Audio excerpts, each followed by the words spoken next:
So I'm very thankful for inviting me and allowing me to present, if not in person, at least you can see my face, you can hear my voice, and for that I'm grateful.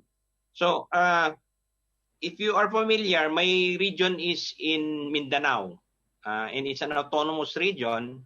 It's in southern Philippines. For Malaysia, you are quite familiar with our region because Malaysia was the one who facilitated the peace agreement between the Moro Islamic Liberation Front and the Philippine government, and that took around 17 years.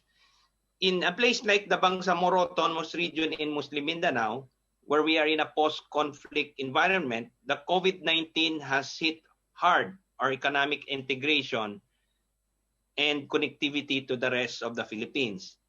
The COVID-19 pandemic hit us during a period of transition from the old autonomous setup to the new autonomy law, what we call the Bangsamoro Organic Law, following the conclusion of the peace agreement between the MILF, or the Moro Islamic Liberation Front, and the Philippine government in 2014, which peace agreement was facilitated by Malaysia as third-party facilitator after 17 years of peace negotiations.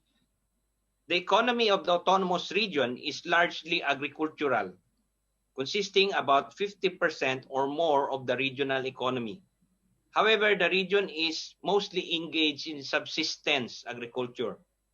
Ironically, this allowed our economy to survive amidst the collapse of the service economy in the Philippines. The Philippine economic profile is around 70% of our GDP consists of consumption. That's because we have a huge diaspora, the so-called overseas Filipino workers who send remittances to the country, and because we also have a strong business process outsourcing industry.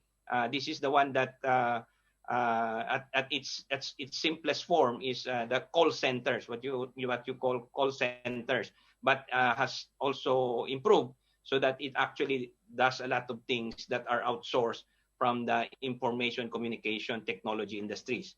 So that means that a lot of the economy of the Philippines is based on services. And as you know, during this COVID-19 pandemic, service economy actually collapsed. And most countries who have services as their foundation for their economy, particularly consumption, has experienced this downturn because shops were closed, particularly in the tourism, entertainment, leisure industries, and even recreational activities. This has all suffered.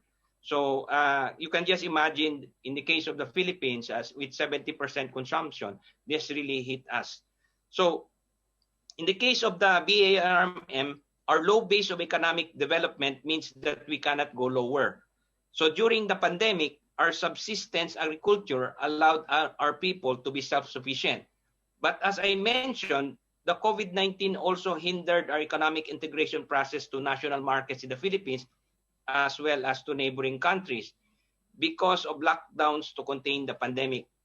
Transport of goods and logistics were disrupted as a result of the lockdowns. The Philippines have had the longest lockdown in the world, starting in February. And the restrictions during the pandemic have hit the economy hard.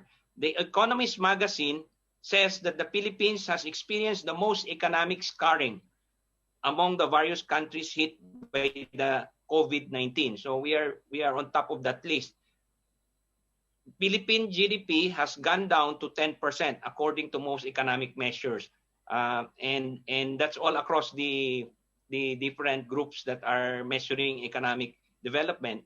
It's around 10%. Some are even worse, but I would average it at 10% economic decline. And that's the worst in the ASEAN region, probably only topped by Thailand. But it remains to be seen because we are still in December. So we'll see by the end of December which economy will be actually be the one hit most by this economic downturn. However, in the case of the BARM, we have a chance to build an economy that is not focused solely on GDP as the measure of progress, but more importantly, is based on the real economy or real assets in place in our region. We believe that this kind of economy would be based on Islamic banking and finance, or some call it the halal economy. Last year, the Philippines passed the Philippine Islamic Banking Regulations Act, and the central bank has moved surprisingly fast in coming out with rules and regulations for Islamic banking operations. Islamic banking is based on real assets such as oil pipeline or a building. As such, Islamic banking has a natural limit because it is based on a physical limit or finite world. Under Islamic banking and finance, there can be no speculation or money making money through an interest-based system. Malaysia plays a leading role in Islamic banking and finance in the world. I remember that former Prime Minister Tun Mahathir has pushed for the creation of a financial system based on an Islamic gold dinar, precisely underlining the finite nature of our planetary resources, because gold itself is finite and scarcity has given it economic value throughout the ages. Islamic banking and finance was largely untouched by COVID-19, and the halal industry has also thrived during the COVID-19, highlighting again its resilience as what happened during the 2008 global financial crisis. In the BARM, we seek to make halal economy as a foundation of our new economy as the only Muslim majority region in the country. Towards this end, we are the only region in the Philippines that can give fiscal incentives and non-fiscal incentives for the halal industry and for investment operations of Islamic banking and finance investors under the Investment Priorities Plan 2020 signed by President Duterte last month. In our region, we want to leverage the BIMP IAGA, our closest neighbor, the Brunei, Indonesia, Malaysia, Philippines, East Asian Growth Area. They recently signed RCEP, Regional Comprehensive Economic Partnership Agreement, halal, and the move of the Indonesian capital from Jakarta to Kalimantan. We will continue agriculture-based economy, but we do not want to have monocrops like oil palm or Cavendish bananas.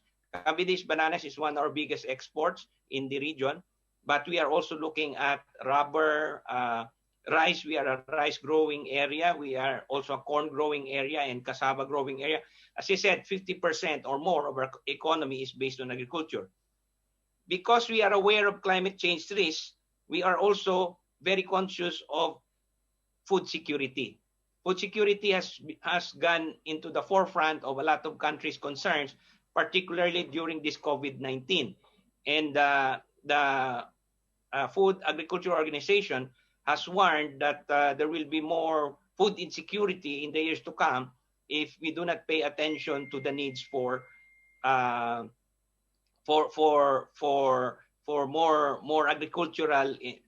agricultural production. Philippines is the biggest importer of rice next to China. In our region, we have the Ligawasan Marsh, Pulangi River Delta, Lake Lanao, and Lake Buluan, which freshwater resources are growing in importance for the food and water security. In fact, we are top 10 producers of rice in the area because of this rich delta and rich water resources. In terms of power, the biggest hydropower plants in Mindanao are located in the BARMM. And we are talking about the Agos Pulangi Hydropower Complex, which can generate up to 1,000 megawatts and is considered as the biggest renewable energy infrastructure for the Philippines. And because of that, we have a comparative advantage in terms of cost of doing business, of cost of the electricity in our region.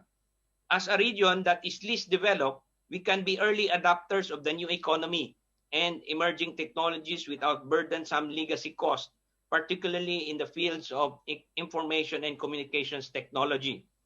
Right now, we are still the poorest region in the country, and we are still considered a conflict-affected region. But our most serious challenge is education and how to capacitate and train our human resources. The Philippine education system is trailing the rest of ASEAN, except for a few other member countries. And within the Philippine education system, our region is at the bottom. So we will be facing a lot of challenges in the future. And the future remains very uncertain. But as we have learned in the long decades of being a conflict-affected region, survival in itself is already a victory in the current epoch of the world, which some scientists have called the Anthropocene. With that, I end my presentation. If you have any questions, then I am open for discussions and answering it. Thank you very much. Thank you.